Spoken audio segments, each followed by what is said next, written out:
Let's speak now to Corruption Watch, and I'm joined by their Head of Legal and Investigation, Karam Singh. Good evening, Karam.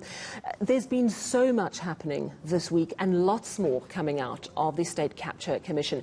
Do you get a sense that the tide is turning?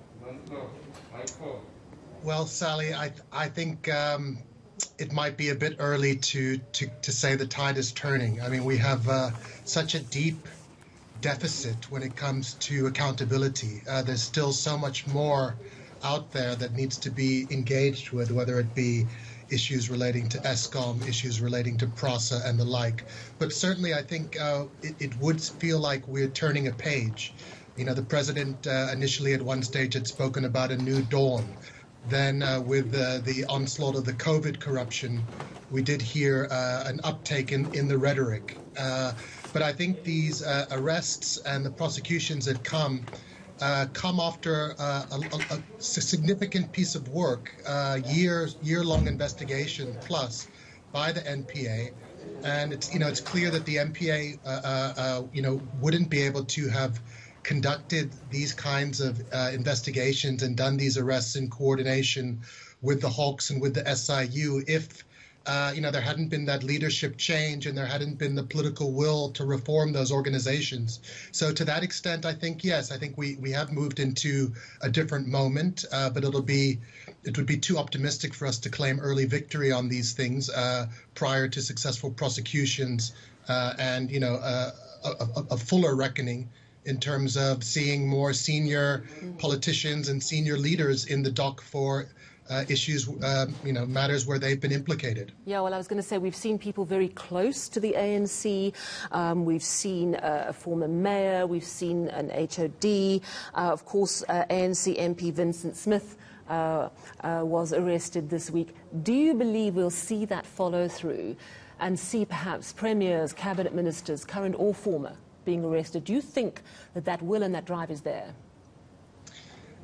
I'd like to think that the will is there, but ultimately, these things are only going to happen in a context where the NPA feel like they have a watertight case, where they can be rest assured that they are going to be able to succeed in prosecutions. And we've seen missteps in the past where there have been arrests and then the NPA haven't been able to follow through on those prosecutions.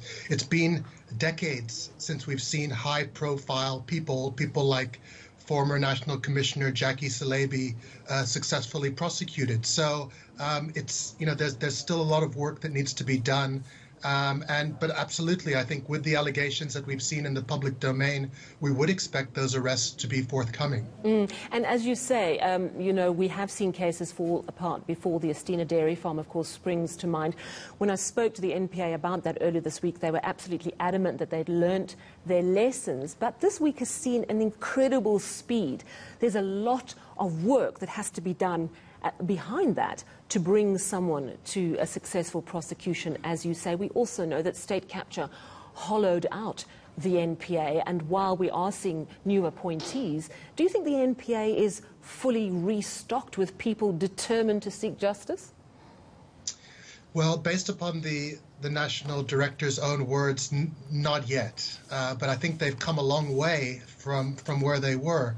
I mean, I think we have to remind ourselves that we had a very successful model for attempting to prosecute corruption during the time of the Scorpions. This would be a prosecution-led investigation where there isn't that kind of messy handoff between the police and the prosecutors, but where there is coordination amongst the various branches within law enforcement to pursue matters. So we've seen that cooperation here with the Hawks. The SIU have gone on record in terms of the cooperation and what's flown out of what's directed out of their investigation. So, yeah, I mean, I think it's there's been a lot of work behind the scenes. The coordination is extremely encouraging, but there's still so much that needs to be done because we know that the standard of proof in a criminal trial is very high, and we know that criminal defendants have a lot of rights and a lot of procedural remedies which they can rely upon to try to slow this process down. So, yeah, it's all still to be done. Yeah, and a lot of them are fairly wealthy, so they've got a lot of money